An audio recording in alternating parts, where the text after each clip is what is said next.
Everyone in the entertainment industry knew that my girlfriend was famous for her dedication. To fully immerse herself in a role, she had to personally experience everything to deliver the most authentic reaction. Because of this, she spent an entire afternoon French kissing a male actor, and as if that wasn't enough, she even wanted to go further to better get into character. When I stopped her, she had the audacity to curse at me, calling me a coward, saying I was just insecure. She accused me of being jealous, deliberately holding her back, preventing her from improving her acting skills. She even demanded that I get out of the house I bought for us. But what she didn't know was that every single role she had ever gotten was because I fought for her behind the scenes. All the investors backing her projects, they were all my people. I was devastated, as if my heart had been pierced by a blade. I had originally planned to propose to Willow at the wrap-up banquet next week, to publicly reveal my identity, to use my influence to land her a few more major roles, and push her to the top as an A-list actress. Everything I did was for her. But now, it was clear, I had only been fooling myself. With that realization, I grabbed the ring box and threw it into the trash. Then, I made a call to my closest friend. The very next day, David, the investor behind Entertainment Company, announced a total blacklist on Willow. Chapter 1. George, if you still want to inherit the family fortune, then you'll marry the Sue family's daughter. On the other end of the phone, my father's voice carried the same warning I had heard countless times over the past 8 years. I replied, "Fine, I agree to the marriage." This time, I didn't hesitate. My voice was calm and unwavering. My father was momentarily stunned, as if he couldn't believe what he had just heard. He asked, "Are you serious? What about that girl you've been protecting for the past 8 years? I'm breaking up with her," I said. "I'll take care of it." "Good. I'm glad you've finally come to your senses. Come back to the capital as soon as possible. We'll hold the wedding in a week." After hanging up, I leaned against the private lounge's doorframe, my expression dark and unreadable. Just 5 minutes ago, I had personally overheard Willow's conversation. She had laughed lightly, her voice carrying a hint of tipsy honesty. "To be honest, I'm getting a little sick of George. 8 years. It's been far too long. Just seeing him now makes me nauseous." Her friends immediately chimed in. "Exactly. Your career is taking off, and he's only holding you back. You should find a time to break up with him. Isn't Makoto pursuing you? He's a rising superstar." After all, at the door, it felt like my heart had been struck with a hammer, the pain so sharp that I could barely stand. Willow had been my love for 8 years, etched deeply into my soul. We met in high school. Back then, I had forgotten to do my homework, and Willow had taken the blame for me. Watching her get scolded by the teacher, tears welling up in her clear, delicate eyes, my heart wavered for the first time. From that moment, we grew closer, and our feelings blossomed. We stayed together through high school, through university, through everything. As the heir of a billionaire family in a city, I had given up everything. I refused my family's arranged marriage, rejected a $1 trillion inheritance, just so I could build a future with Willow. She wanted a home, so I spent all my savings to buy her one. She wanted to enter the entertainment industry, so I used every resource at my disposal to help her. But as Willow climbed higher and higher, she became more and more impatient with me. 2 months ago, she took the lead role in a drama and got caught in a scandal with the male lead, Makoto. Yet, she never made any effort to clarify it. The cruelest irony, that drama was a project I secured for her. My thoughts scattered. The cold realization burned into me like a blade, piercing every nerve. I had planned to propose to Willow at the wrap-up banquet next week, to publicly reveal my identity, to leverage my power to land her even more opportunities, to make her the top actress in the industry. Everything I did was for her. But now, none of it mattered anymore. I clenched my fingers, then reached into my pocket and pulled out my phone. Opening the booking app, I purchased a plane ticket, one way, back to a city. Chapter 2. I took a deep breath, composed myself, and slowly pushed open the door to the private lounge. Tonight was a gathering for Willow's drama crew. Originally, I had just come to quietly watch over her, but instead, I stumbled upon the truth. Still, no matter what, I intended to end things with dignity. As I stepped in, Willow acted as if she didn't even see me. She continued chatting with her friends about the latest trending male celebrities. Moments later, Makoto arrived. The second he walked in, Willow immediately got up and hooked her arm around his, saying, "Makoto, come sit with us. Let me introduce you to some of my industry friends." Seeing this, I chuckled to myself in the corner, because all of these connections, they were ones I had secretly arranged for her. Makoto, as a popular rising star, quickly blended in, laughing and joking with the others. Someone suggested playing a game to liven things up. The dice started rolling, and in just the first round, both Makoto and Willow lost. One of the guests smirked and joked, Well, since you both lost, Why don't you reenact a scene from your drama and share a romantic toast? Yeah, I didn't get enough of the chemistry in the show. Do it again for us. Willow's face turned a light shade of red. She hesitated. Here, in front of everyone, that wouldn't be appropriate. She cast a playful glance at Makoto, pretending to be shy. Makoto grinned, coaxing her. Willow, we finally got a chance to relax and hang out. Let's not kill the mood. And just like that, the two of them intimately crossed arms and finished their drink together, prompting a round of cheers and applause from the crowd. Then, Makoto turned to me in the corner, feigning sudden realization. Oh no, I totally forgot George was here. My bad. Man, let me toast to you. No hard feelings. All right. He filled a glass and handed it to me. I frowned and said, I told you before coming here, I've been having stomach issues these past few days. I can't drink. Makoto sighed dramatically. So you won't drink with me? Guess I don't deserve the honor. Huh? With a forced look of disappointment, he downed both glasses in one go. Willow immediately reached out to stop him, concern lacing her voice. Makoto, stop drinking so much. You just had a glass. Then, she turned to me, her expression darkening. What's your problem? Did you come here just to ruin the night? The woman I had loved for 8 years, now standing up for another man. My chest felt like it had been buried in ice, the frost creeping into every part of my being. At that moment, I realized there was no point in even breaking up anymore. What difference would it make? Willow had already lost interest in me, so I simply said, you guys enjoy. I'm leaving. I stood up, unwilling to stay a second longer. Willow's face twisted in frustration. George, I was just joking around with Makoto. Do you really have to make such a big deal out of it? Stop being so petty. Just come back and apologize to Makoto, and we'll be fine. She even put on the same sulky expression she always used when she wanted me to coax her. But this time, I simply walked out the door and shut it behind me. Chapter 3. Half an hour later, I was back home. I immediately began packing my things, gathering everything that had any connection to Willow. The music box I gave her for her birthday, the photo album from our anniversary. As I held the stack of old photographs, memories flashed through my mind. The girl who once held flowers in her hands, smiling sweetly at me, had once said, when I become a big star, I'll tell the whole world that you, George, are the love of my life. But now, 8 years had passed, and the person she once was no longer existed. The pain had run its course, leaving only a dull numbness behind. I hesitated for only a moment before heading downstairs, setting the photos ablaze in a small fire. Not long after, Willow stormed in, clearly furious, ready to confront me, but when she saw the flames consuming our past, she froze. She asked in disbelief, what are you doing? Aren't those our photos? I replied calmly, they were dirty, so I threw them away. The firelight flickered, reflecting the cold indifference on my face. Willow rushed forward, trying to salvage the half-burnt photos, but the heat forced her to pull back. She shrieked, are you insane? If they were dirty, you could have just wiped them clean. Her voice trembled, tinged with regret. I watched the scene unfold, yet felt nothing. Just hours ago, she had sided with another man to humiliate me, and now, she wanted to act heartbroken. What kind of reaction would she have if she knew I was leaving for good? Her hands, now red from the burns, trembled slightly. Her eyes glistened with unshed tears. Gritting her teeth, she turned to me and snapped. You burned 8 years of our memories, all because you're jealous over something that happened tonight. I never realized you were such a petty, small-minded person. I shrugged indifferently. They're just pictures. We can always take more next time. Next time. Willow suddenly stiffened, as if something clicked in her mind. She narrowed her eyes at me. You're not doing all this just to pressure me into marrying you, are you? She scoffed, folding her arms. George, let's be real, you haven't achieved anything. Our future? That's on me now. Stop making things difficult. All right, forget about marriage. I'll think about it after I win Best Actress. With that, she turned on her heel and stormed into the building. I watched her go, my eyes devoid of emotion. Marriage? Would I even consider marrying a woman who cheated on me? As the elevator doors closed behind her, I spoke softly.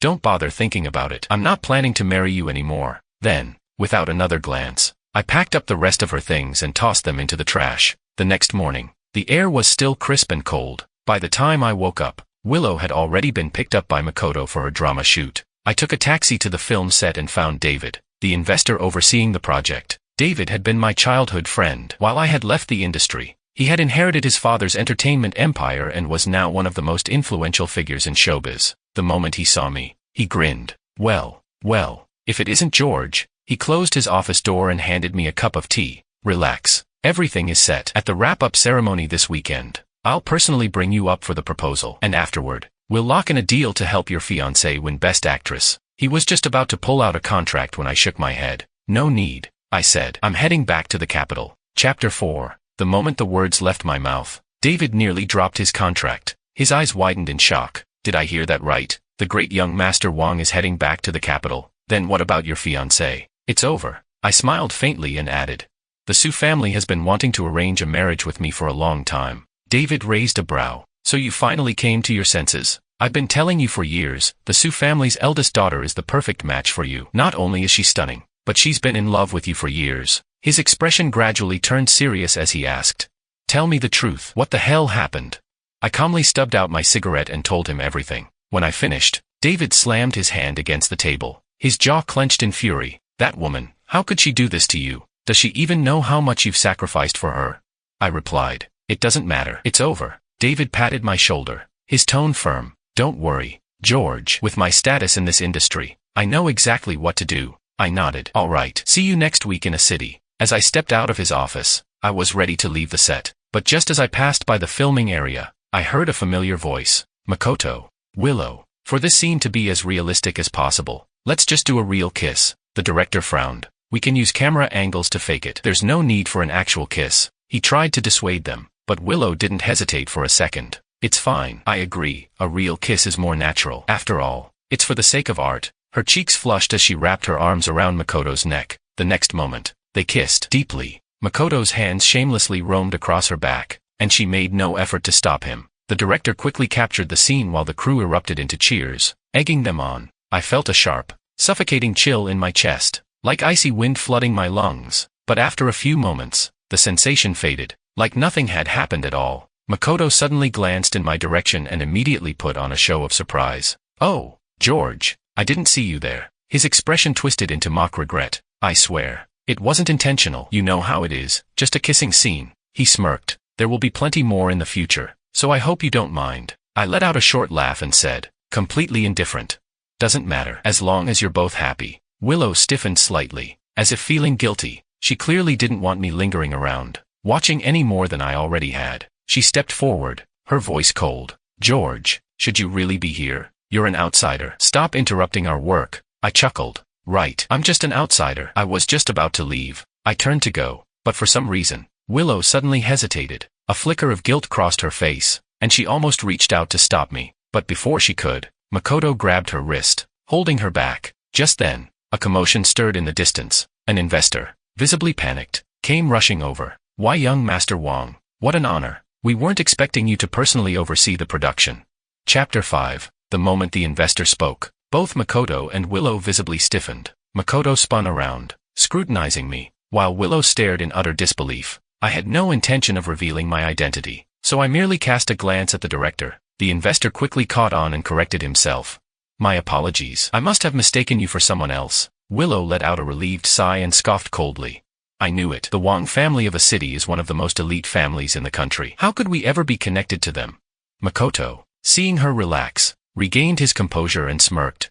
Well, not necessarily. Actually, I happen to have a way to contact young Master Wang. I could even arrange for him to attend the wrap-up banquet with you. Willow, who knows? He might even help you win Best Actress. He was bluffing. Makoto had no real connections to any big names. He had merely overheard David's phone call about young Master Wang attending the wrap-up banquet and securing Willow the Best Actress award. He had no idea who Wang Xiaoya actually was. He just wanted to act like he had influence and use it to manipulate Willow. Unaware of the truth, Willow smiled gracefully and said, Thank you, Makoto. I'll go fix my makeup. Be back soon. Of course. The moment Willow walked backstage, Makoto dropped his act entirely. He strutted up to me, wearing a smug grin. You saw that, right? He sneered. I've got money, looks, and connections. If you know what's good for you, you should step aside now. I remained unfazed. Do whatever you want. I have no interest in a woman who's already tainted. If you think she's a treasure, go ahead and chase her. Makoto's smirk faltered for a second before his competitive streak flared.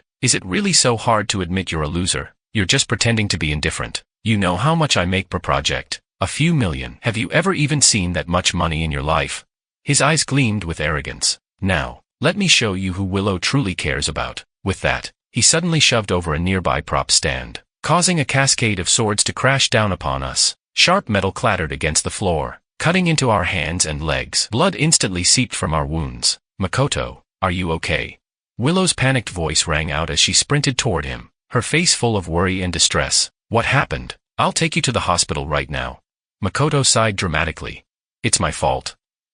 I must have provoked George. I shouldn't have said anything." He cast a pitiful glance at me, feigning hesitation. Willow's expression darkened with rage as she turned to me. "What the hell is wrong with you? Did you come here just to bully Makoto? You'll pay for this." Without waiting for my response, she hurriedly helped Makoto into a car and rushed him to the hospital. Meanwhile, my own hands and legs were slashed even worse than his. Blood dripped onto the floor, the wounds far more severe than Makoto's superficial scratches. The investor, now fully aware of the situation, quickly called David. Within moments, David and several others rushed over to get me bandaged and sent to the hospital. After they made sure I was settled, they left to handle other matters. Not long after, my mother called. "George, I've told you before, women like that aren't worth it. Look at yourself now, hurt because of her." I was silent for a long moment before finally speaking. "Mom, I was too young and naive before, but now I understand everything." She sounded pleased. "That's my boy. So when are you coming home? Your father is thrilled. He's already set aside 1 billion yuan for you as pocket money. The Su family has also sent over a generous dowry, a luxury estate at Shanghai Lawn and a globally limited edition supercar." I replied. "All right, I'll be back in 4 days. We'll throw the grandest wedding a city has ever seen." Just then, a cold voice cut through the room. "What wedding?"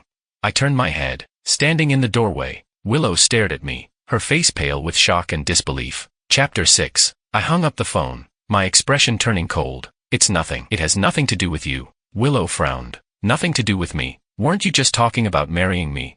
Something about the situation unsettled her, but then she remembered what had happened today and felt another surge of anger. "You've already turned my life upside down, and you still want to talk about a wedding? Do you have any idea how much I had to say to Makoto just to convince him not to call the police? Look how forgiving he is." I responded indifferently. You're right." She scowled. "Why are you being so passive-aggressive?" Her disgust was evident. "I'm at the most critical stage of my career right now." Makoto went out of his way to introduce me to major industry figures and even lined up a few projects for me. 4 days from now, at the wrap-up banquet, young Master Wang from a city will personally attend. If I can make connections with him, winning Best Actress will be a sure thing. Hearing this, I suddenly laughed, because that so-called young Master Wang was me. Willow glared at me. "What's so funny?" Disappointment filled her voice as she said, "George, you need to remember that you have nothing right now. If you still want a future with me, stop interfering with my life, go apologize to Makoto, and this will all be over." I replied. "I can't walk." I gestured toward my injured leg and said, "Let him call the cops." I'd actually love to hear him apologize to me. Willow froze. She had always been used to me giving in, used to me immediately apologizing whenever she got angry, but now I was acting like an entirely different person. She gritted her teeth. "You're completely unreasonable." Frustration and rage filled her. She was losing control over me, and she could feel it. "Are you even a man? You can't even take responsibility for your actions. How am I supposed to trust you with my future?" She paused, then shot me one last disappointed look before turning on her heel and slamming the door shut. I glanced down at the wounds on my hands. I couldn't feel anything anymore. The heart that once burned with passion had turned to ashes, but none of it mattered. Soon, I would be walking away from her forever, to chase a new future. 3 days passed, and the night fell once more. Willow had stayed at the hospital the entire time, personally tending to Makoto's every need, feeding him, taking care of him, pampering him. Makoto even made a social media post about it, a picture of Willow feeding him soup, his face full of affection. Caption, "With you by my side, even soup tastes warmer." The post went viral, quickly trending on the hot search. Fans flooded the comments. "Too sweet. I'm declaring this the best couple of the year. This is making me want to fall in love. So heartwarming. That guy who knocked over the props should be arrested and forced to apologize on his knees." Makoto and Willow actively engaged with the comments, painting Makoto as the bigger person for not pressing charges, and throughout it all, Willow never once clarified the truth. I scrolled through the posts, feeling nothing. After a while, I left a comment, "Wishing you both a long and happy life together." Not even half an hour later, Willow burst into my apartment, demanding, "George, what do you mean by that comment? I told you, my thing with Makoto is just for publicity. Why are you getting jealous?" Just then, Makoto stepped in as well, putting on an innocent face. "I'm sorry, George. I didn't mean for things to get so out of hand." Willow waved a hand dismissively. "It's fine. This isn't your fault." She turned back to me and said, Makoto is staying over tonight. We need to prepare for tomorrow's wrap-up banquet. If you cause trouble again, I will not forgive you. I looked at her calmly and said, you don't need to go to the wrap-up banquet, because young Master Wang won't be attending. Then, in an even voice, I stated the truth. I am young Master Wang of a city. Everything in your career has been because of me. Chapter 7. I was going to reveal my identity at the wrap-up banquet tomorrow and help you in Best Actress. But now, I've changed my mind, because you don't deserve it. Willow froze. George is young Master Wang. That's impossible. If he had that kind of background, why would he have spent all these years living such a humble life with her? As she processed my words, her anger only deepened. George, you've really learned how to lie just to hold me back. Ah, she sneered. Just because your last name is Wang, you think you can pretend to be young Master Wang? The investor already said he mistook you for someone else, and yet you're still living in this delusion instead of improving yourself. Are you even a man? You're sleeping on the couch tonight. Reflect on your mistakes. With that, she stomped off to the bathroom, leaving me and Makoto alone in the living room. The moment Willow was gone, Makoto dropped his act entirely, smirking in arrogance. George, you pathetic loser, lying just to get Willow back. How desperate can you get? You pretended not to care, but now you're making a fool of yourself competing with me. Let me make sure you lose completely. He reached into his bag and pulled out a bundle of fresh flowers, shoving them directly into my face. I instantly felt my body seize up. I was allergic to pollen. The moment the overwhelming scent invaded my senses, my entire body convulsed. My skin flared up in hives, my throat tightened, and I could barely breathe. Take it away, I gasped. I smacked the flowers onto the floor and stumbled toward the cabinet, reaching for my medication. My hands trembled violently as red welts spread across my skin. Medicine, help me get my medicine. Willow emerged from the bathroom, frowning. George, what are you doing now? Her eyes landed on the mess of flowers on the floor, and she immediately snapped. Without a care, she shoved me aside and rushed to pick up the flowers. My already weakened body lost its balance, and my head slammed into the sharp corner of the wall. Blood immediately gushed down my forehead, my vision blurring. But Willow didn't even glance at me. She only cradled the flowers in her hands, her voice full of heartbreak. Do you know how long it took Makoto to pick these flowers? How could you do this to him? Makoto feigned guilt. I'm sorry. I didn't know Mr. Wang hated me so much. I just wanted to give him a gift. Since you two are the real couple, I'm the one who came between you. His voice trembled as if he were genuinely distressed. Then he turned to me and asked with fake concern, Mr. Wang, are you okay? Should I carry you to the hospital? Leave him. Willow gritted her teeth and shot me a look of disgust. You're really acting like you're dying over a little allergy attack. Let's see how long you can keep this up. Makoto, let's go. She grabbed his hand and dragged him into the bedroom. Slamming the door shut, I struggled on the floor, my entire body convulsing, the sensation of suffocation creeping closer. With the last bit of strength I had left, I finally reached my medication, popping a few pills into my mouth. The pain was unbearable. My vision darkened, and then, everything faded away. When I woke up, my head throbbed, my limbs stiff and aching. But before I could even sit up properly, I heard it. Muffled moans from inside the bedroom. Gentler. Makoto, why are you worried? He hasn't moved for so long. He's definitely asleep by now. The sounds of their entangled bodies filled the air. I lay there, listening, emotionless, heartless, numb. At the break of dawn, I could finally move again. Slowly, I pushed myself off the ground, every muscle in my body aching, but I felt nothing. There was no rage, no sorrow, just a void where my emotions used to be. I had already wasted 8 years of my life. Not another second. I took a shower, cleaned up, and grabbed my pre-packed suitcase. Then, with one last glance at the bedroom door, I turned the handle and walked out. As I stepped into the cold morning air, the fog swallowed my silhouette, fading me into the distance. Chapter 8. The next morning, Willow opened the door, waiting for George to come and apologize like he used to. However, the living room was empty, except for a dried pool of blood and scattered pills. A sudden wave of worry washed over her. After all, she only wanted to anger George, not truly hurt him. Sensing her hesitation, Makoto immediately reminded her, he'll handle it himself. The wrap party is about to start. Willow, let's go. All right. Despite the discomfort in her heart, Willow didn't want to let anything delay her future. 1 hour later, inside a well-known restaurant in Sea City, the film crew was celebrating their wrap party. Willow, Makoto, this project has gained so much attention. And it's all thanks to you too. Everyone was singing praises for Makoto. Seeing the atmosphere grow livelier,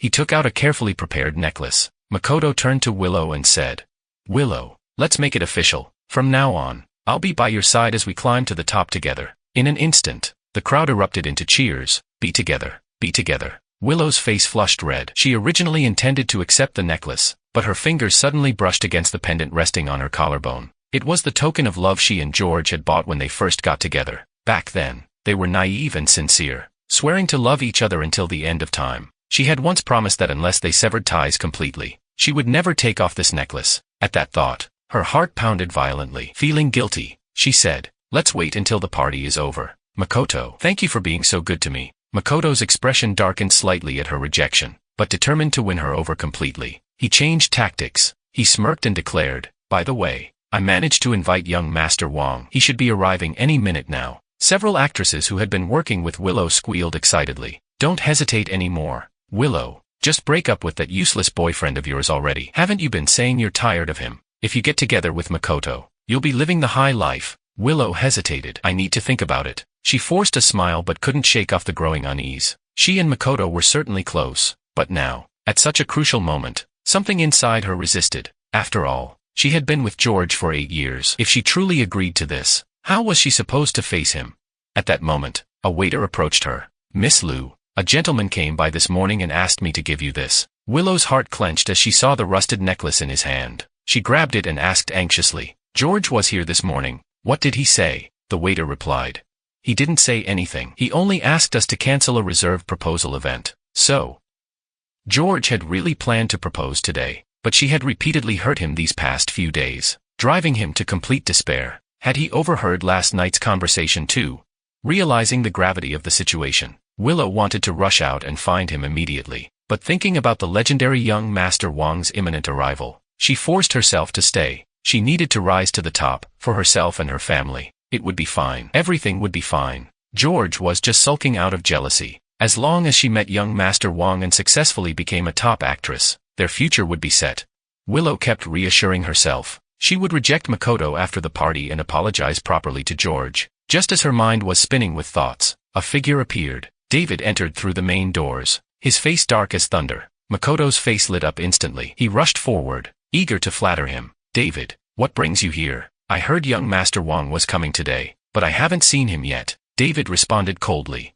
"Young Master Wang won't be coming. He is very unhappy right now." His words sent a shockwave through the crowd. People murmured among themselves. "What's going on? Did someone offend young Master Wang? Why is he angry?" Makoto's heart started pounding. A chilling realization flashed through his mind, George's words from last night. Cold sweat broke out on his back, but then he dismissed the thought. That was impossible. Fuming, he demanded, "Who upset young Master Wang?" "David, tell us, and we'll deal with them." David let out a cold laugh. "All right, then." His eyes landed on Willow. "You see, young Master Wang was once young and foolish. He loved a woman for 8 years. He worked tirelessly behind the scenes, only for that woman to grow tired of him and scheme to kick him aside for her new lover. Isn't that right, Willow?" Chapter 9. The moment those words left David's mouth, the entire room fell into stunned silence. Willow trembled violently, every hair on her body standing on end. The powerful figure behind the scenes was actually her boyfriend, George. Makoto's face twisted in shock. "That's impossible, David. You must have the wrong person. He's just a broke loser." Panic overtook him as he staggered forward, desperately trying to refute it. But before he could get any closer, David struck him hard across the face. A sharp smack echoed through the hall. David roared, "Watch your damn mouth. George has been my brother since we were kids. He is the eldest son of the Wang family in a city. My patience is nowhere near as good as his. Everything you've done to him, I'll return 1,000-fold." Makoto went pale as a ghost, his legs trembling beneath him. He could barely stay upright. The Wang family of a city, weren't they the elite empire worth trillions? The kind of family that could crush him with a mere flick of a finger. What had he done? It was over, completely over. Beside him, Willow nearly collapsed to the floor. So George had been telling the truth all along. He was the heir to a powerful family, and for years, he had silently supported her from the shadows. Her success had nothing to do with Makoto at all. Her voice quivered as she clenched the necklace so tightly that her nails nearly broke skin. "David, where is George now? I need to find him. I need to apologize. I was wrong. Get lost, you shameless whore." David shoved her away in disgust, his voice laced with fury. "George gave up his family's fortune for you. He supported you without complaint, and yet you had the audacity to betray him. You're not worthy of seeing him. Prepare to face the consequences." David's harsh words cut through her like a knife, leaving her paralyzed with regret. So George had sacrificed everything for her, even his place in his family, just to be with her. And now, after everything she had done, Had she finally pushed him away for good? Willow muttered under her breath, "George. I have to find George." Without another thought, she spun on her heel and sprinted into the rain, heading straight for home. Her mind repeated the same desperate mantra. "It's fine. Everything will be fine. I'm Willow." How could he possibly abandon someone he's loved for 8 years?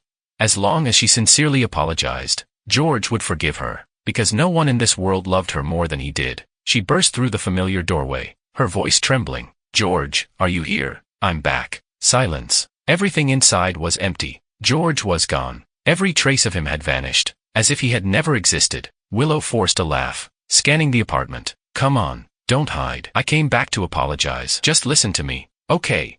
She wandered through the place, opening doors and searching every corner, but there was nothing, not even a goodbye letter. Frantically, she pulled out her phone and dialed his number, only to find that every line of communication had been blocked. George was gone, completely. A suffocating wave of despair crashed over her, sending her knees buckling as the room spun around her. Memories of the past few days flashed in her mind. George throwing things away, burning old photographs, confessing his true identity. He had been preparing to leave all along, and she hadn't even noticed. Then, out of the corner of her eye, she spotted a dark stain on the floor. Blood. A significant amount, enough that someone must have been lying there for a long time. Her breath caught in her throat. How long had George been unconscious here?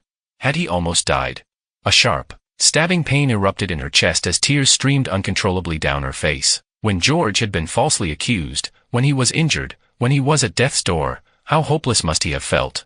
Even just imagining it was enough to break her. With shaking legs, she forced herself to stand, whispering through her sobs, "George. I will find you. Please don't leave me."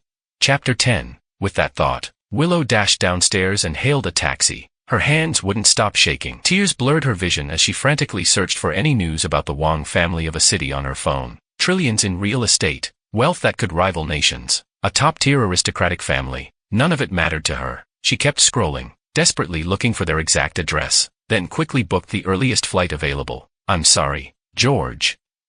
I'm so sorry. Wait for me. I'm coming to find you." A breaking news notification popped up. Reliable sources confirm the Wong family's sole heir is set to marry Miss Su in a business alliance. Bang. Her phone slipped from her grasp, crashing onto the ground. The screen cracked at the corner. Willow stood there, dazed, shaking her head in disbelief. "No, that's impossible. George loves me. 8 years together, there's no way that could be replaced by some arranged marriage." She hurriedly picked up her phone, urging the driver to speed up. The Wong family's residence might be hidden, but if she got on the earliest flight, she could still track him down before the wedding. "Driver, faster, please. Hurry." Meanwhile, at a city's airport, I stepped out of the terminal, inhaling the crisp air deeply. The airport had been cleared in advance. "Welcome home, young Master Wong." A line of bodyguards in black suits bowed in unison. My mother walked over and took my arm, her face filled with worry. She sighed. "George, the wind in a city is strong. Why are you dressed so lightly? You've suffered a lot these past few years, haven't you? Your father and I have been worried sick. When we said we were cutting ties, we were just angry. Don't take it to heart." I nodded. "I know, Mom." Taking a deep breath, I added, "From now on, I'll listen to you both." Sensing the heavy atmosphere, one of the bodyguards draped a jacket over my shoulders. A few of my childhood friends stepped up, trying to lighten the mood. "Men, your rebellious phase lasted a little too long." One of them joked. "Good thing you finally came around. We have to celebrate properly. No leaving until we're drunk." I chuckled. "Of course, let's make up for lost time." At that moment, a petite figure suddenly flung herself into my arms. With teary eyes, she cried out, "George, you finally came back." I froze for a second and looked down at the familiar, delicate face. It was Anna, my childhood fiancée. Years had passed, and she had grown into a stunning young woman. If the Su family hadn't kept such a tight leash on her, refusing to let her enter the entertainment industry, her natural beauty would have put every actress to shame. The thought of the entertainment world made Willow's face briefly flicker in my mind. For that woman, I had fled this engagement for years, breaking my parents' and Anna's hearts. Swallowing the bitterness, I pushed the memories away and teased Anna instead. "You're still a crybaby after all these years." "Huh," she pouted. "I am not." Wiping away her tears, she tilted her head playfully and said, "I was just happy for Uncle and Auntie. That's all. Young Master Wong has finally returned. I was starting to think you'd keep avoiding me forever, not wanting to worry my parents." I casually rubbed my forehead, but Anna's sharp eyes caught the wound. "Ah, your forehead." The people around us immediately closed in, all staring at my injury. My mother, Horrified,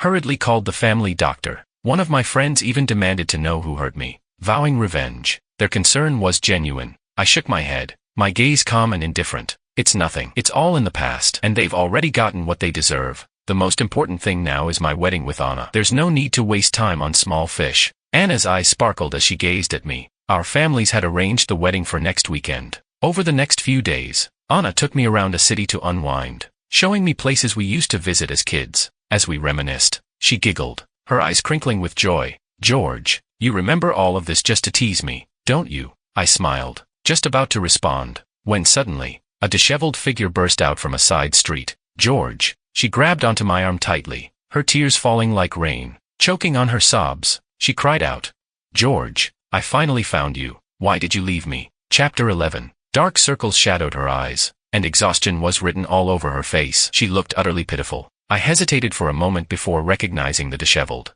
haggard woman in front of me, Willow. Ever since she had risen to fame in the entertainment industry, she was always impeccably made up, living a glamorous life. But now, everything had reversed. I met her desperate gaze with cold indifference and forcefully pulled my arm away from her grip. Sorry, we have nothing to do with each other anymore. With that, she stumbled backward, falling hard onto the ground. Her once prized face scraped against the gravel, leaving a thin, bloody cut. She looked up at me with those pleading, sorrowful eyes, hoping to break my resolve. George, how can you be so heartless? Do our 8 years together mean nothing to you? The way she questioned me, like I was the one who betrayed our relationship, was almost laughable. I let out a mocking chuckle. 8 years? Funny, you didn't seem to care much about them either. I took Anna's hand without hesitation, smiling openly. Let me introduce you, this is my fiancée, Anna. Willow's face turned ghostly pale, her eyes fixed on our intertwined hands. No way. This isn't real. It can't be real. They're just in a business marriage. George would never abandon me.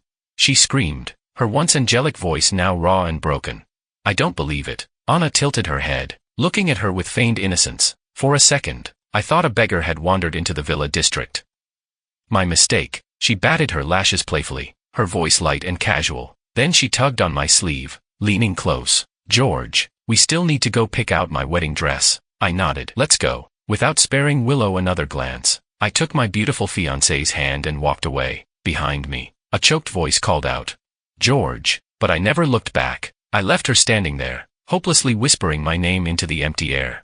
At the bridal boutique, the manager had been waiting and greeted us with a deep bow. This is a private custom design from our top designer. The luxurious gown trailed elegantly along the floor. Its design had been in the works for over a year, specifically for this marriage alliance. Anna stepped out of the fitting room in the pristine white dress, looking breathtaking. Blushing slightly, she lowered her voice. Does it look good? I studied her intently, then smiled. Good isn't nearly enough to describe it. You look absolutely stunning. Anna averted her gaze, cheeks burning at the compliment. She suddenly reached out, covering my eyes with her hands. You're not allowed to look anymore. She giggled. Wait until the wedding day. Her playful, spoiled tone was sweet and full of affection.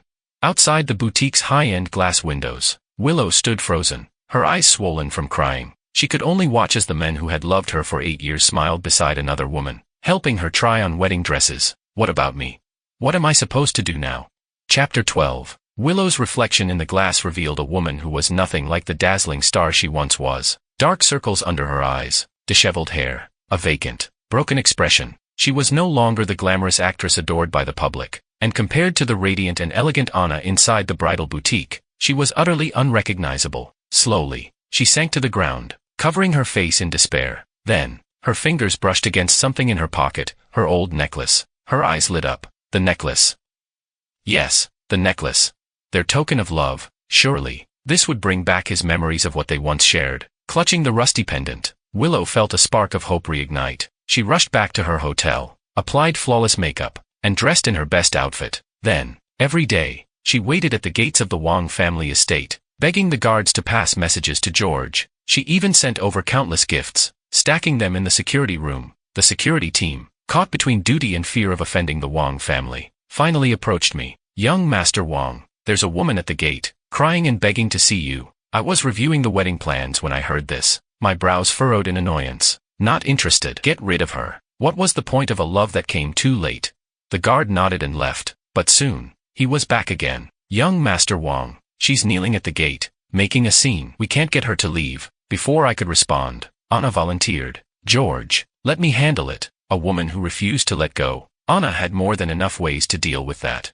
A large burlap sack full of gifts was unceremoniously dumped outside the estate gates. The loud thud startled Willow. Anna stood nearby, arms crossed, her gaze icy. She spoke calmly. "You hurt George for 8 years. Do you think sending a pile of useless junk will fix that? We're getting married. If you want to send a gift, at least make it something decent." Tears streamed down Willow's face as she desperately tore open the sack, rummaging through its contents. Choking on her sobs, she muttered, "He said he only loved me.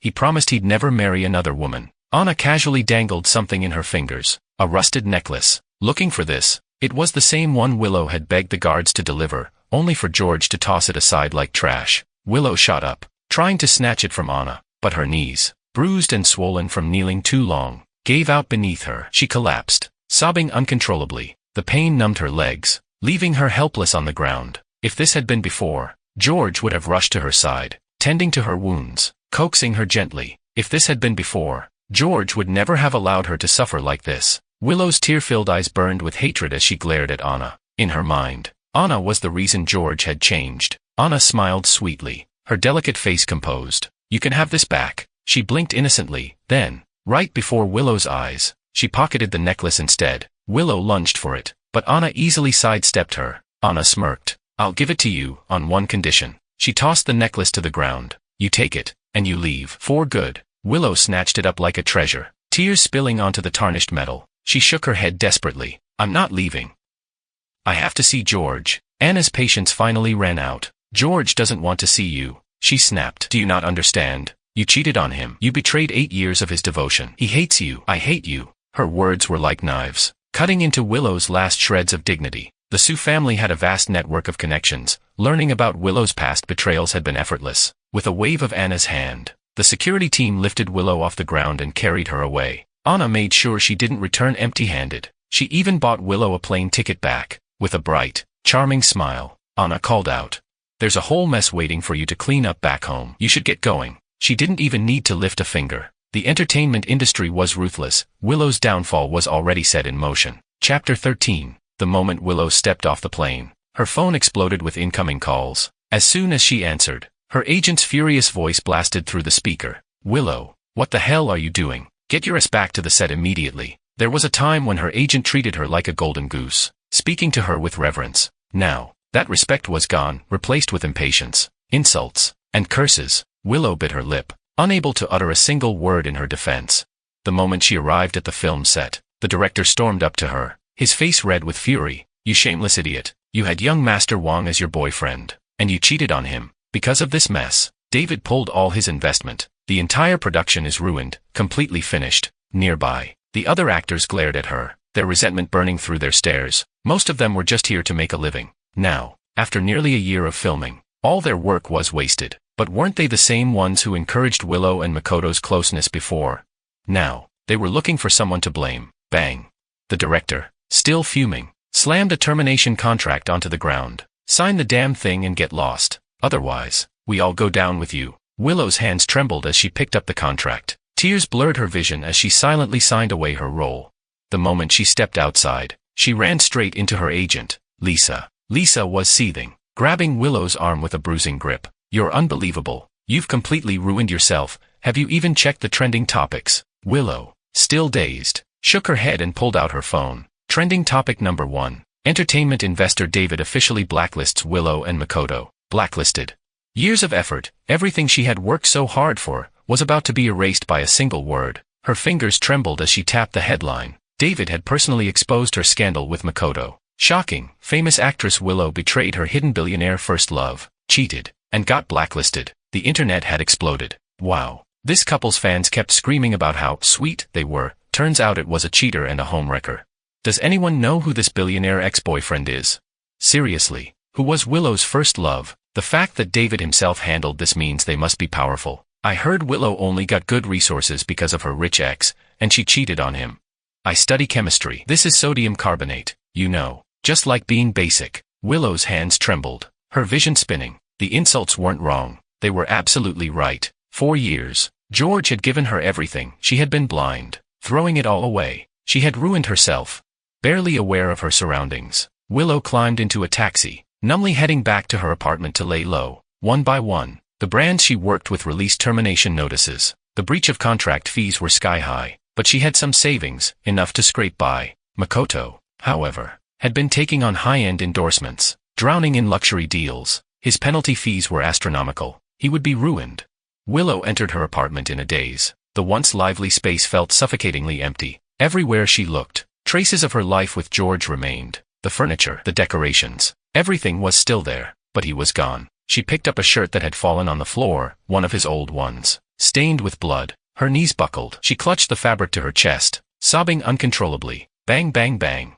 Loud, urgent knocks echoed through the apartment. She stiffened. Everyone in the industry had cut ties with her. Who would come looking for her now? For a fleeting moment, her desperate heart hoped maybe George came back to see her. But deep down, she knew that was impossible. Wiping her tears, she hesitantly called out, "Who is it?" A hushed, nervous voice answered, "It's me. Open up." The voice was deliberately low, almost sneaky. Makoto. Chapter 14. The moment Willow heard that voice, rage flared in her chest. "This is all your fault," she snapped. "How dare you still come here?" From outside, Makoto kept pounding on the door, his voice trembling with desperation. "Please, Willow, let me in. They're going to kill me." A flicker of hatred passed through her eyes before she finally yanked the door open. Makoto was barely recognizable. He was wrapped tightly in layers of clothing, a mask covering most of his face, clearly terrified of being recognized. The moment the door opened, he scrambled inside like a rat fleeing from the streets. Panting, he collapsed onto the floor, gasping for air. "You've heard, haven't you?" he muttered, his voice hollow. "All my contracts, gone. I can't pay off the billions in breach fees." His face was ashen, his mind reeling. How was I supposed to know George was the Wong family's heir? He always dressed like a damn pauper. It's over for me. "Willow, help me." He suddenly turned to her, his eyes lighting up with a twisted kind of hope. He crawled toward her, reaching out desperately. "Please, you're the only one who can save me." His voice cracked in terror. The loan sharks that the investors had sent after him weren't ordinary debt collectors. They were merciless. They had already broken one of his legs. His entire thigh was swollen, blood seeping through his pants from a poorly treated fracture. Every movement sent a jolt of unbearable pain through his body, leaving him drenched in cold sweat. But Willow, she felt nothing but disgust. She wrenched her arm away, shoving him back violently. "Don't touch me. Get away from me." Her hatred for him burned fiercely. It was because of him that she had been so blind. It was because of him that she had repeatedly hurt George. Makoto stared at her, his eyes filled with panic. "Don't be like this, Willow. You loved me. How can you be so heartless?" Willow clenched her teeth, fury consuming her. Slap. A loud smack rang through the room. Her hand throbbed from the impact, but she didn't care. "Who the hell loved you?" she spat. "It's because of you that I lost George." Her lips trembled as silent tears spilled down her cheeks. Then, without hesitation, she slapped herself across the face, even harder than before. Makoto flinched, his phone suddenly buzzing violently on the floor. A message popped up on the screen. He glanced at it, his face immediately drained of color. His hands shook violently as he pressed the speakerphone button. A guttural, furious voice growled from the other end. "Your phone's got GPS, doesn't it? Think I can't track you down? If you don't pay up, I'll break every last bone in your body." Makoto visibly shrank, his entire body trembling. His leg throbbed unbearably, a painful reminder of what these people were capable of. With a strangled cry, he hurled his phone across the room, smashing it to pieces. Then, he turned to Willow, gripping her hands in a desperate plea. "Help me, please, Willow. George still loves you. He won't make things hard for you. Just beg him to spare me. I'll do anything. I can be his servant. I can crawl on my knees if I have to." Tears streamed down his face as he slapped himself repeatedly, his expression twisted in fear. Willow glared at him, her lips curling in disgust, then kneeled down and apologized to George, on video. She had a plan. If she recorded this, maybe, she could use it to beg George for forgiveness. She needed to prove to him that she didn't care about Makoto. She only cared about him. Makoto hesitated for only a second before he immediately dropped to his knees. Bang. The sound of his forehead hitting the floor was sharp, desperate. Through ragged sobs, he wailed, "I'm sorry, young Master Wong. It was all my fault. I should never have seduced your girlfriend. I should never have tried to fight you. I was wrong. I'm a worthless piece of trash." His hands trembled as he smacked himself across the face over and over, tears and snot dripping down his chin. Every second of his humiliation, his complete and utter defeat, was captured by Willow's phone. Chapter 15. Makoto, the coward, begged for mercy, kowtowing in submission. wiping the sweat off his forehead. Still shaken, he set his sights on this apartment. "Willow, you can help me," he pleaded. "This place is new, right? Just sell it for now and help me out." His greedy eyes roamed the exquisitely furnished apartment as he mumbled, "Once I get through this, I'll make money and pay you back." Makoto made a solemn promise, but all he got in return was a fierce glare from Willow. This apartment held precious memories of her and George. It was impossible for her to sell it. Seeing her unmoved, Makoto cursed her in his heart but dared not say it out loud. This bitch, acting all sentimental now. As if she wasn't rotten too. Takes two to tango.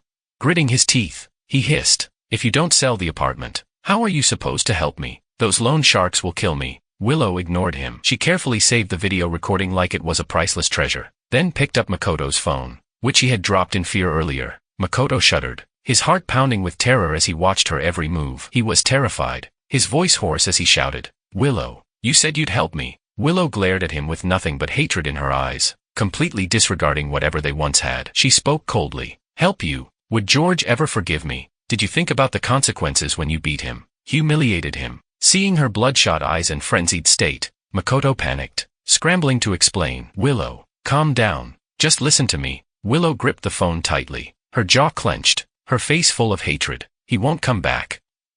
So you might as well die." She held up Makoto's phone and dialed the loan sharks directly. Her voice was ice cold. "You're looking for Makoto, right? He's here with me. I won't be paying his debt." Makoto scrambled to his feet, trying to snatch the phone, but Willow shoved him hard to the ground. "Willow, you can't do this to me," he screamed from the floor. Not long after, there was a loud pounding at the apartment door. Willow, staring into Makoto's despairing eyes, shoved him out the door without hesitation. "Go to hell," she yelled. The electronic lock clicked shut. Outside, the brutal sounds of fists and kicks landing on flesh filled the air, accompanied by Makoto's agonized screams and pleas for mercy. Willow listened, unmoved. At that moment, she realized she never truly loved Makoto. He was not only cowardly but had deceived her for so long. Compared to George, he was nothing. The only reason she had ever felt anything for him was because the story had been too dramatic, and she had gotten lost in the role. The noise outside gradually faded. The loan sharks dragged Makoto away. They didn't care about anything but money. If he couldn't pay up,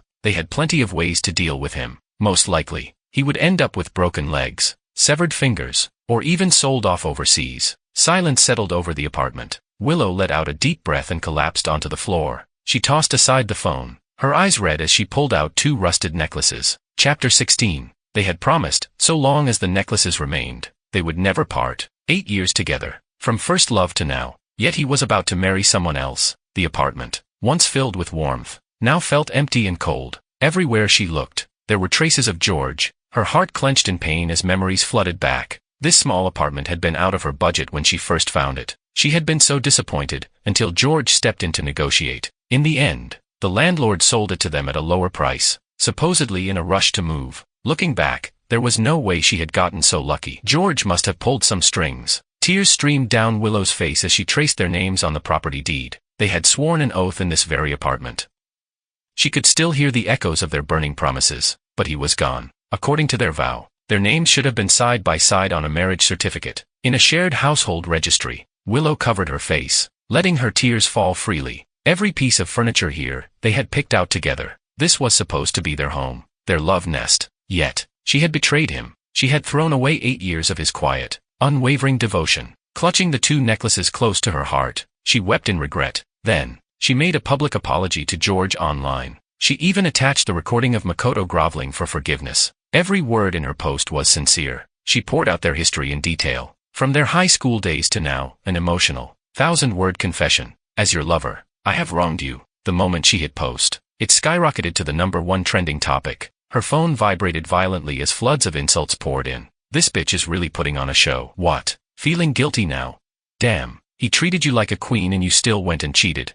Why don't you record yourself slapping your own face instead? That'd be more convincing." Not like she'd actually do it, though. Her agency had already cut ties with her. No one would send PR teams to clean up her mess. She was left to drown in the filth of public opinion. Willow sat dazed on the couch, neither eating nor drinking, just clutching the necklaces and crying. Every now and then, as if remembering something, she would snatch up her phone, only to see more hate comments. There was nothing from George. Her face fell as she tossed her phone aside again. She waited. 5 hours passed, and still, there was no response. She hadn't eaten all day. and her stomach churned in unbearable pain. Curling up on the couch, she gritted her teeth and reached for the medicine cabinet. The bottle of painkillers was empty. George had always made sure she had them. Now that he was gone, no one would take care of her anymore. She curled up, shaking in pain, tears falling endlessly. Then, ding!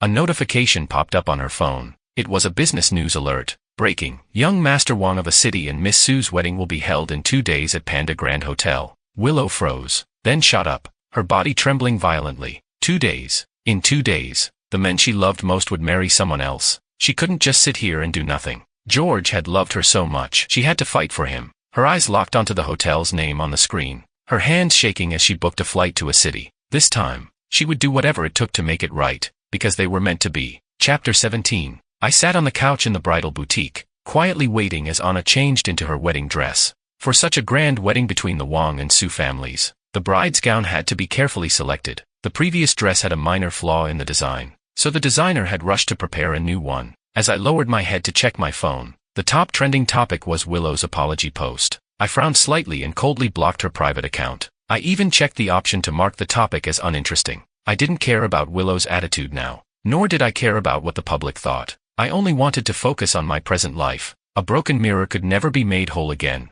I would not make the same mistake twice. From the fitting room came Anna's shy voice. George, can you come in for a moment? I froze, my heartbeat suddenly accelerating. Instinctively, I wanted to say it wasn't appropriate, but the words caught in my throat. After a brief pause, I steadied myself and responded. All right, in 2 days, we would be married. What was there to be shy about? The fitting room door opened slightly, just enough for me to slip inside. I calmly stepped in and quickly closed the door behind me. Before me stood my beautiful fiancée, dressed in a pure white wedding gown. Her cheeks were flushed as she turned her face away in embarrassment. The little girl who had once run after me, calling me George brother, was about to wear this dress and become my wife. She hadn't expected me to actually come in. Her wide eyes sparkled with a mix of surprise and nervousness. You really came in, she stammered, looking up at me hesitantly. I chuckled helplessly and ruffled her hair. Didn't you call me in for help? What are you staring at? Anna's face turned an even deeper shade of red as she averted her gaze. George, my zipper is stuck, can you help me?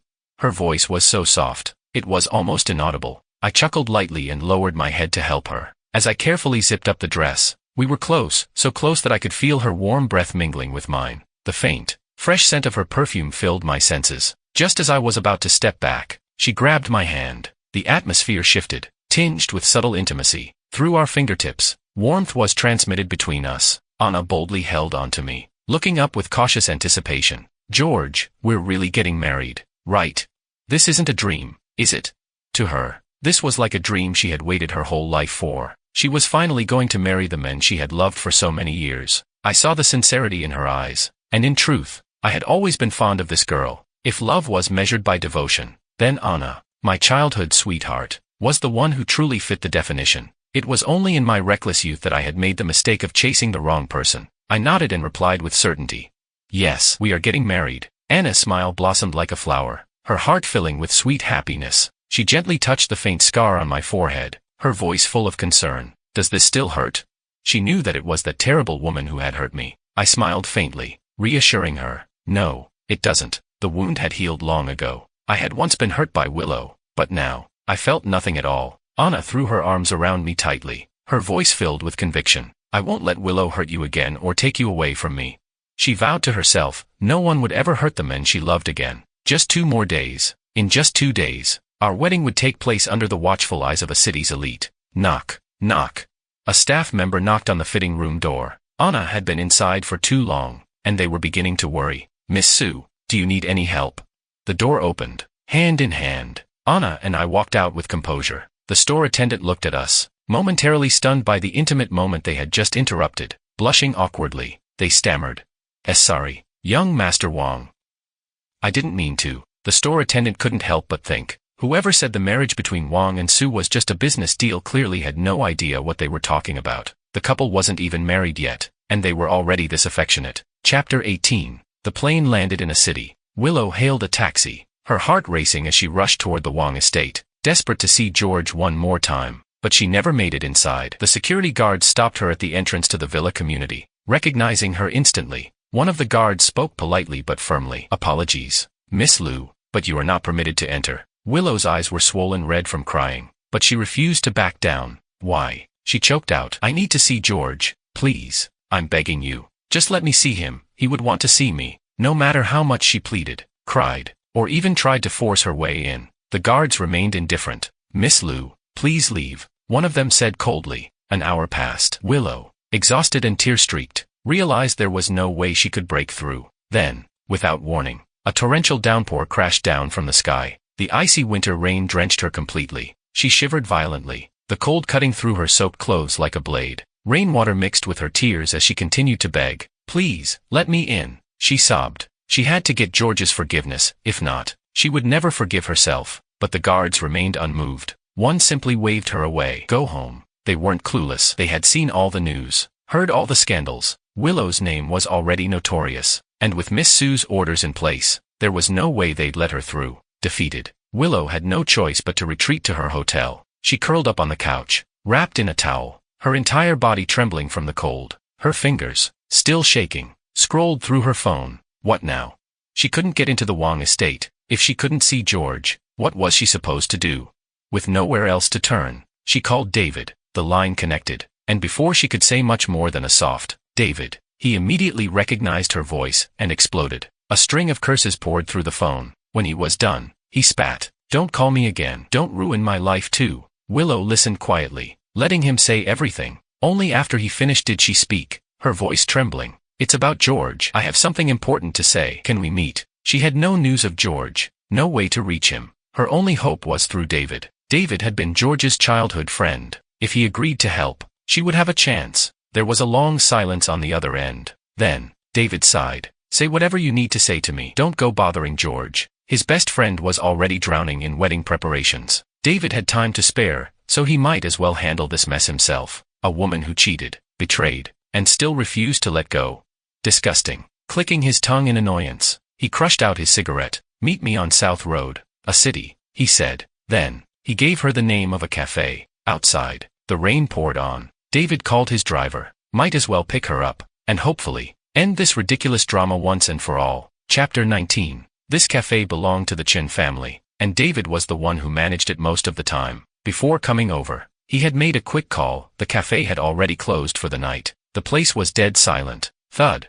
The sharp sound of knees hitting the floor startled the manager and barista, making them glance over. Neither of them had expected the woman to drop to her knees the moment she stepped inside. But this was a high society affair, none of their business. Both quickly averted their eyes, pretending not to see or hear anything, keeping their heads low. Willow no longer cared about dignity. Her tears had nearly run dry. The moment she saw David, she knelt on the ground without hesitation. David, please, she begged. Help me. Let me see George. At least let me watch his wedding, so I can give up. The thought of the wedding being just 2 days away made her heart ache unbearably. Even if George would never forgive her, couldn't they at least meet one last time? She sobbed wretchedly, pleading like a broken woman. Just once, let me see him, please. Boom. Outside, the storm raged on, thunder rumbling through the sky. Yet even the crashing thunder couldn't drown out her desperate cries. TCH, David sneered. So all this just to watch George's wedding? You think you deserve that? Please. Willow remained kneeling, her hands pressed together as she continued to apologize and beg. I'm sorry. I've wronged George. I love him. Even if you just let me see the wedding. Let me say one last word to him. I'll give up. David looked at her pathetic figure, but his heart didn't waver. The thought of what she had done with Makoto filled him with disgust. Rage burned in his chest on behalf of his best friend. His voice was filled with contempt as he spat. You're filthy. You disgust George. Do you get that? Willow clutched her face in agony, tears streaming down. Her voice was barely a whisper. I know. I know. She was dirty now. She wasn't worthy of George anymore. David smirked cruelly and pointed toward the pouring rain outside. What's the point of kneeling here? Go kneel outside. A storm like this.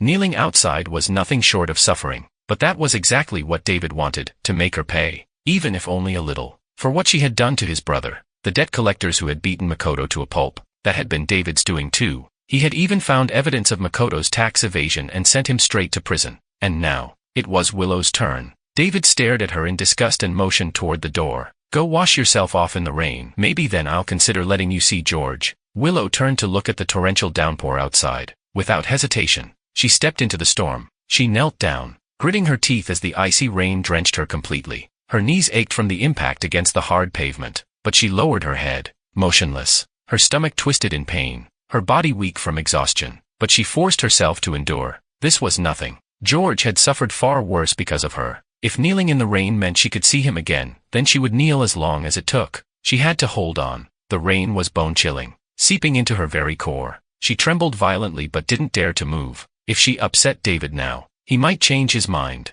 As if the heavens were punishing her too. The storm only grew heavier, the rain pounding against her like stones. The streets were empty. Only she remained, kneeling alone in the downpour. Inside the cafe, the manager stood by the glass window, watching with a troubled expression. He sighed. David, she's going to get sick out there. He wanted to say more, but David only chuckled coldly. You know who she is. Then, he casually revealed Willow's identity. The manager's eyes widened in shock. He glanced back at Willow, his gaze turning complicated. David leaned back, smirking. Still think she's pitiful? My brother was beaten bloody because of her and that bastard Makoto. Letting her get a little wet is nothing. The manager quickly shook his head. No, this woman wasn't pitiful at all. In fact, he almost wanted to go out and slap her himself. Chapter 20. The rain poured relentlessly, heavy droplets pelting down without end. Willow knelt on the ground, her body trembling violently as she fought against the searing pain spreading through her limbs. The storm had drenched her to the bone, the biting cold seeping into every inch of her body. Every gust of wind sent another wave of shivers through her,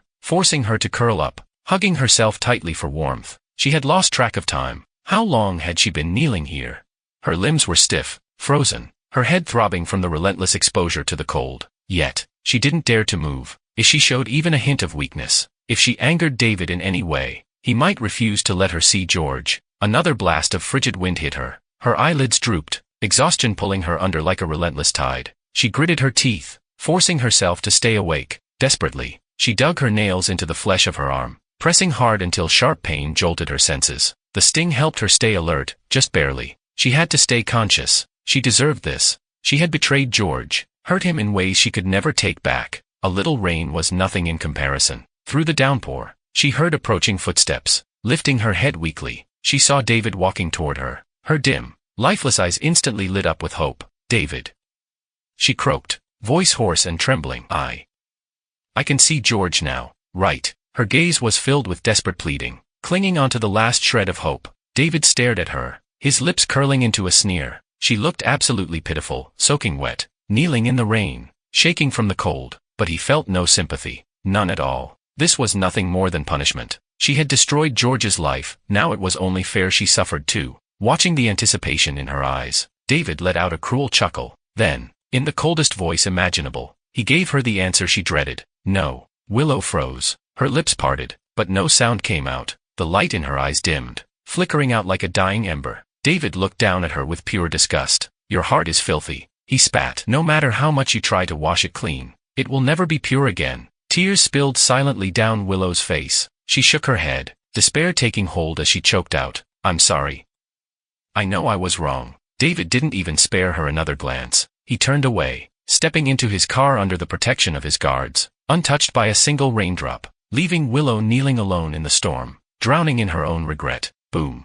Thunder roared overhead, lightning flashing through the sky. Willow barely noticed, her vision blurred, blackness creeping in from the edges. Her body swayed, her lips trembling as she tried to speak, tried to apologize one last time. Sorry, George. But before she could say another word, her world went dark. She collapsed. The cafe manager, who had been watching, gasped in alarm. She passed out. In this freezing weather, after kneeling in the rain for an entire day, it was no surprise. The manager wasn't heartless enough to let her die at their doorstep. He quickly pulled out his phone and called an ambulance. Then, just as an afterthought, he sent David a message. When Willow woke up, she was in a hospital bed. Her body ached all over, her head splitting with pain. Blinking groggily, she struggled to focus. For a brief, fleeting moment, she thought she saw George standing beside her bed, her lips curled into a weak, fragile smile. Reaching out with a trembling hand, she whispered, George, I'm sorry. Tears slid down her cheeks as she pleaded for forgiveness, but no voice answered her, no warmth reached her, only silence. Her quiet sobs were the only sound in the empty hospital room. Chapter 21. With another blink, the illusion shattered. Willow was still lying alone in the empty hospital room, her head throbbing. There was no George, just cold, sterile air surrounding her. A bitter smile twisted her lips. She murmured to herself, voice hoarse and self-mocking, as if George would come see me. He probably wishes I were dead. She wasn't worthy of his concern. She wasn't worthy of his care. Yet, once upon a time, every time she got sick, that man, the one who had loved her so deeply, would always be by her side, taking care of her with unwavering patience. Tears soaked into the pillow beneath her as memories flooded back, suffocating her with their sweetness and regret. Her chest ached unbearably. She thought of that day, the day George had been sick, and she had been too busy flirting with Makoto to care. How disappointed must he have been? How heartbroken. "I'm sorry," she whispered to no one, but she knew, no matter how many times she said it, nothing could ever make up for the pain she had caused him. Her free hand clenched into a fist, pounding against her own chest. Then, as if punishing herself, she bit down hard on the back of her hand. The metallic taste of blood filled her mouth, mixing with the saltiness of her tears. The pain sank deep into her heart. She deserved to die. The door suddenly swung open. A nurse entered, only to see Willow hurting herself. Alarmed, she rushed forward, pressing down on Willow's trembling arms. "Hey, what are you doing?" The nurse struggled to calm her down, finally managing to restrain her enough to prepare a new injection. But before she could administer it, Willow's cracked voice interrupted. "What time is it? How long was I unconscious?" The nurse glanced at the clock and casually replied, "You've been out for a night. It's 8 a.m. now." She thought nothing of it, until the next second, the woman on the bed completely broke down. Willow's face contorted in panic. The wedding. The wedding. George's wedding was happening soon. She had to go. She had to get there in time.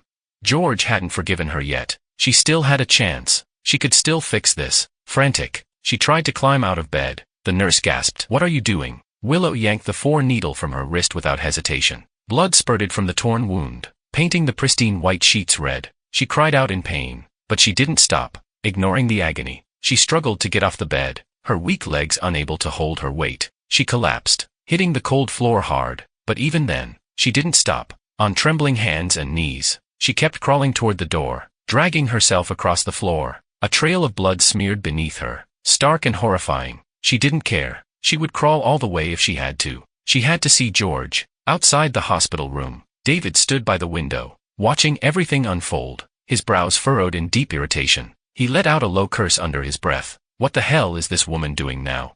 Now she was going crazy. Now she wanted to see George.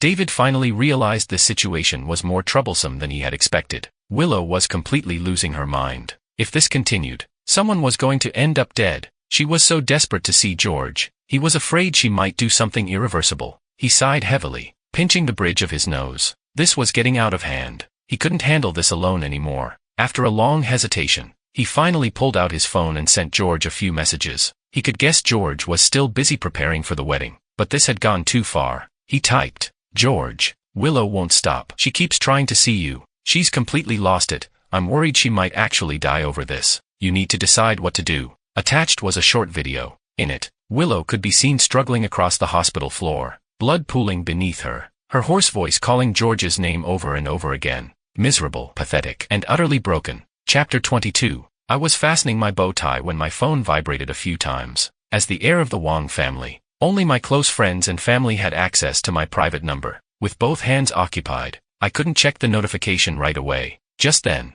a delicate, fair hand reached into my pocket and retrieved my phone. "I got it for you," Anna said playfully. She winked at me, her bridal makeup making her already striking features even more radiant. She had just stepped out of the dressing room, the layers of her elegant wedding gown trailing behind her. For a moment, I was mesmerized. Anna respected my privacy, so she only held the phone for me without glancing at the screen. She then handed it over with a teasing remark. "Checking my husband's phone is something for after the wedding," she said, her cheeks flushing as she turned away with a soft hum. I took the phone from her and casually slipped my bow tie into her hands. "Then is tying my bow tie part of a fiancé's duties?" I asked. Anna shot me a shy glare but still lifted her head, carefully adjusting the bow tie for me. We were about to be married. Even this small moment of intimacy was enough to make her blush, her heartbeat racing. With my hands free, I finally glanced down at my phone. Seeing David's messages, my expression darkened, and my brows furrowed. I didn't care what the video was about. My first instinct was to turn off my phone.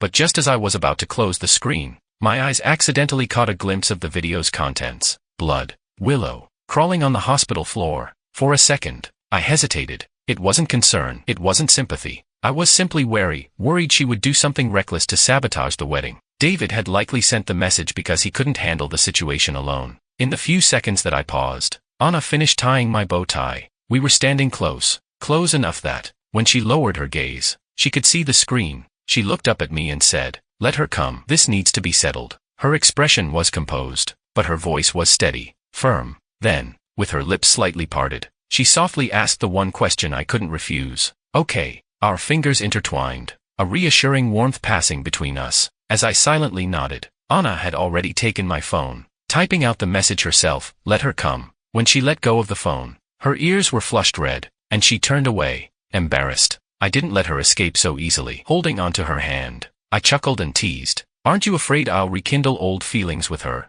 It was just a joke. I would never have anything to do with Willow again. The woman I was about to marry had loved me for years, and she deserved nothing less than my full devotion." Anna huffed, pouting slightly as her cheeks turned even redder, but instead of backing down, she met my teasing with her own. "I'm not afraid," she said confidently. "That's why I want her to give up completely." There was no mistaking the jealousy in her voice. I laughed, lacing our fingers together as I mused. "Then let's see what the great Miss Sue has planned." Anna let out a soft hum, her expression full of pride. "I won't let anyone ruin our wedding." With less than an hour until the ceremony, we were both dressed and ready. The wedding cars had already arrived. My parents were waiting nearby, urging us to get into the car. My mother, graceful as always, smiled warmly as she teased, "Whatever you two need to talk about, do it in the car. It's good luck to be seated before the ceremony begins." Anna instinctively met my gaze. Then, she climbed into the wedding car first. We still had to wait for Willow to arrive. This had to be handled before she had the chance to cause a scene at the ceremony. Chapter 23. David was surprised when he saw George's reply.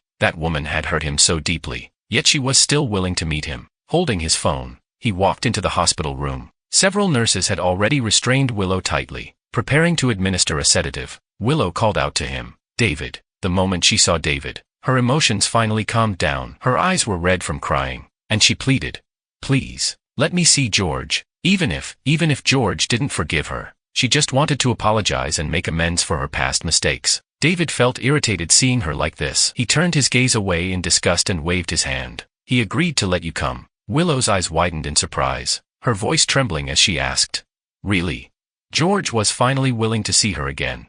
David frowned and said impatiently, "Stop talking. Get in the car." Willow got into David's car, and they rushed to the Wong family villa, with David leading the way. She wasn't stopped by the security guards this time. Willow entered the Wong family's house alone, walking cautiously and nervously. Her mind kept racing, thinking about how she should apologize to George. Would George forgive her? Would he even be willing to listen to her?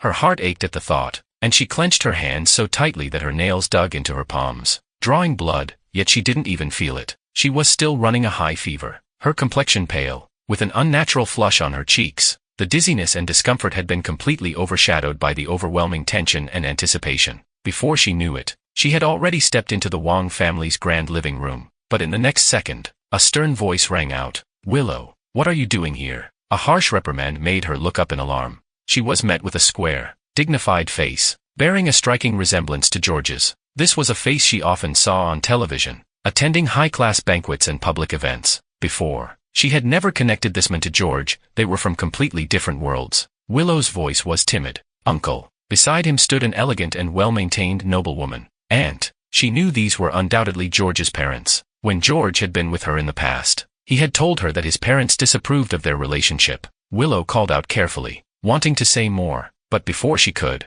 Mr. Wong cut her off with an intimidating glare. "You ruined my son's life for 8 whole years, and now you want to destroy him completely. Our Wong family has already shown you mercy by not holding you accountable. If you still don't know your place." Beside him, Mrs. Wong, though looking kind, frowned deeply, her expression filled with disapproval. Thinking about how her son had been devastated by this woman, beaten to the point of bleeding, made her, as a mother, want to slap Willow herself. She warned coldly, "If you don't leave on your own, we'll call security." Willow refused to leave. She suddenly dropped to her knees. With a loud thud, her knees hit the marble floor, the impact echoing in the spacious room. The pain instantly drained even more color from her face, but she could only plead through her sobs, "Sir, ma'am, I beg you, please, just let me talk to George." Seeing her shamelessly refuse to leave, Mr. Wong burst into fury. "You're nothing but a third-rate actress. Getting involved with George was already a stroke of luck for you, yet you had the audacity to ruin his life." His breathing grew heavy with anger, his gaze sharp and merciless. He gritted his teeth and spat. "I don't even know what he ever saw in you," He turned his back on his own father just to suffer through 8 years with you. Mrs. Wang placed a calming hand on her husband's arm, trying to soothe his anger. She had no desire to waste words on the wretched woman in front of her. Quietly, she picked up her phone and called security. Moments later, the security team arrived, ready to forcibly remove Willow. Tears streamed down Willow's face, but she remained firm, kneeling stiffly on the floor, refusing to move. She pleaded, "Sir, ma'am, I've already paid the price for what I did. Can't that be enough to see him just once?" Under Mrs. Wang's order, the guard stepped forward and dragged her out. Willow sobbed as she was forcibly removed, her feet skidding against the floor. Just as she was being dragged to the front entrance of the villa, a wedding car pulled up at the door. Chapter 24. Willow instinctively looked up and, through the car window, caught sight of George. It was George. She immediately started struggling violently, desperately trying to break free from the security guards. Ignoring everything else, she lunged toward the wedding car. "George! George!" she cried out, pounding on the car door, her hands turning red and swollen from the force. The car door opened. George stepped out, holding Anna's hand, his other arm wrapped around her slender waist. Standing together, they looked like the perfect couple, their sweet, intimate atmosphere leaving no room for anyone else. The sight of them struck Willow like a bolt of lightning. She stood frozen in place, staring at them, her eyes turning red. She had always believed this was nothing more than a business marriage, one without real emotions. She thought George didn't love Anna, that he was only marrying her due to pressure, but the reality before her eyes was completely different. They held hands tenderly, their bodies close, their exchanged glances filled with warmth and intimacy, just like a pair of lovers madly in love. And the truth was, they were about to step into marriage, becoming the closest people to each other. Thinking about this, Willow shook her head frantically, refusing to believe it. No. No, it couldn't be. She was the woman George loved the most. 8 years of love, there was no way it could just disappear like that. She lifted her head and met my cold, distant gaze. Tears streamed down her face uncontrollably. I looked at her indifferently and said calmly, "How long do you plan to keep making a scene?" The disdain and impatience in my tone made it clear. I saw Willow as nothing more than an annoying problem to avoid. Her heart clenched painfully at my words. She lowered her eyes, the light in them dimming. She opened her mouth, trying to defend herself. "I did everything for you. I love you. I only love you. Before she could finish, I cut her off impatiently. "Enough." I tightened my grip on Anna's hand, ready to turn and get back in the car. "There's no undoing the past. No matter what you say, it won't change anything." The wedding was starting in half an hour. I had no interest in wasting more time on people who didn't matter. Willow refused to let me go and reached out to grab my arm, only to catch nothing but air. Anna, unable to hold back anymore, sneered at her coldly. "If cheating and hurting him is your idea of love, then your love is worthless." Tears continued to stream down Willow's face. She kept muttering apologies. I'm sorry." Anna remained composed, holding my hand tightly. She stared straight at Willow and smiled. "You can attend our wedding if you want, but you'd better behave yourself. Otherwise, I won't be so polite. Let's go," I said, unwilling to waste another second. Seeing me about to leave, Willow refused to give up and clung to the car door. Choking on her sobs, she asked, "George, are you really going to marry her? You promised you would marry me. We made that promise 8 years ago." Her voice was hoarse from not drinking water all day, but she still shouted desperately, "I was your goddess for so many years. Can you really bear to abandon me?" The car window rolled up, blocking Willow's view. She could only hear my final, emotionless words. "A goddess, no matter how perfect, once tainted, is worth less than garbage." It was like a final death sentence for Willow. Her face turned deathly pale as she broke down completely, sobbing hysterically. The wedding car drove away. Willow ran after it, crying, but there was no way she could outrun a car. Very quickly, she was left behind. Her fingers, clawing desperately at the car window, bled as her nails cracked. Then, she collapsed heavily onto the ground. No matter how shattered she felt, all she could do was watch as the wedding car disappeared into the distance. Struggling through the pain, she forced herself to get up from the ground. Clenching her phone tightly, she suddenly remembered something and mumbled like a madwoman. The wedding hotel. She found the news notification, right there, bold and clear. It read, Panda Hotel. She had to go. Even if she had to watch George marry someone else with her own eyes, at least then, she would finally give up. Chapter 25. The commotion from earlier had already drawn my parents to the scene. They stood at the entrance, watching as Willow sat on the ground in a daze, mumbling the words Panda Hotel over and over. She looked completely deranged, lost, broken, and on the verge of madness. My father's brow furrowed tightly, his tone heavy with warning as he spoke coldly.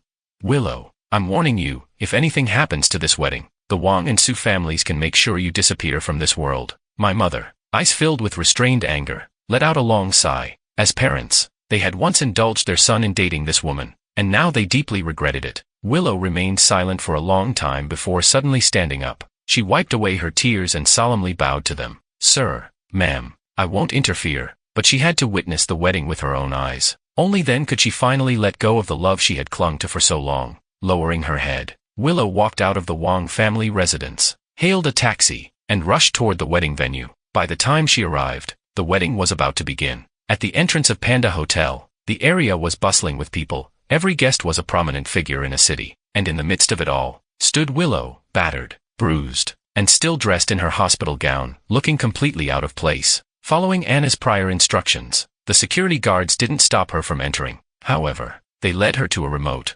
inconspicuous corner, an isolated spot from which she could watch everything unfold. One of the guards sternly warned her.